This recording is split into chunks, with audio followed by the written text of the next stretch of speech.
বউয়ের কাছ থেকে 500 টাকা হাওলাত নেওয়ার পর সেই টাকা কিভাবে 5100 টাকা হলো হিসাবটা একবার শুনেন, হাসি থামাতে পারবেন না। এই তুমি আমার কাছে কত টাকা জানি পাবে? 4100 টাকা। কি তোমার কাছ থেকে আমি 250 টাকা 250 টাকা করে দুইবার নিছি, মানে 500 টাকা পাবে তুমি আমার কাছে। তোমার কি মনে হয় আমি হিসাব করে ছাড়া বলতাছি? আর এটা হিসাব করার কি আছে? এটা তো সিম্পল হিসাব। 250 টাকা আর 250 টাকা প্লাস 500 টাকা।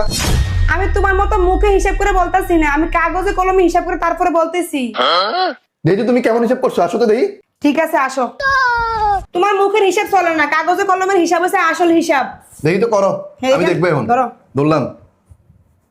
250। হ্যাঁ কয়বার নিছ? দুইবার। এই দুইবার। 2 দুগুণ কত? 4 4। 5 দুগুণ কত? 10 10। 2 শূন্য 0। শূন্য। হইল নি 4100। এই ভালো কথা, তুমি এনে গুণ করবে কি লাগে? তুমি এনে যোগে না করবা, গুণ করার জন্য যোগ করো, তুমি যোগ করো। এটা বাদ, আচ্ছা, ঠিক এটা আছে, বাদ, এটা এটা বাদ, বাদ, আরেকটা খিস্ট করো। দাও। হ্যাঁ যোগ। ঠিক আছে। হ্যাঁ 250। 50 আবার 250 লেখো। দুইবার নিছ? হ্যাঁ আবার লেখো। এই 250। হ্যাঁ। এই যোগ। এই যোগ। ঠিক আছে। হ্যাঁ দাও।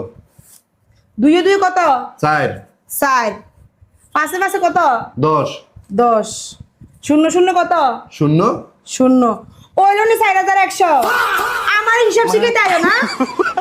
আমি নিলামই 250 মানে 500 টাকা। 4100 টাকা কিভাবে হইতেছে আমি কিছুই বুঝতেছি না।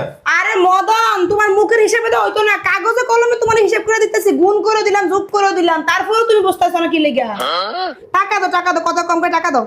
এটা কোন ধরনের হিসাব আমি বুঝলাম না বিষয়টা। আমি 500 টাকা নিচ্ছি, তোমার কাছে 4100 টাকা কিভাবে হইলো আমি এটাই কিছু বুঝতেছি তো না। আমি এখানে বাটপারি করছি, তুমি তো নিজের মুখে বললা 2 2 4 5 2 10 0 0 0 ওই জন্য 4100। এখানে আমি বাটপারি করছি। ধরো এই কানা ধরছি আমি আজকের পর থেকে তোমার কাছ থেকে জীবনে আর কোনো সময় টাকা নিতাম না।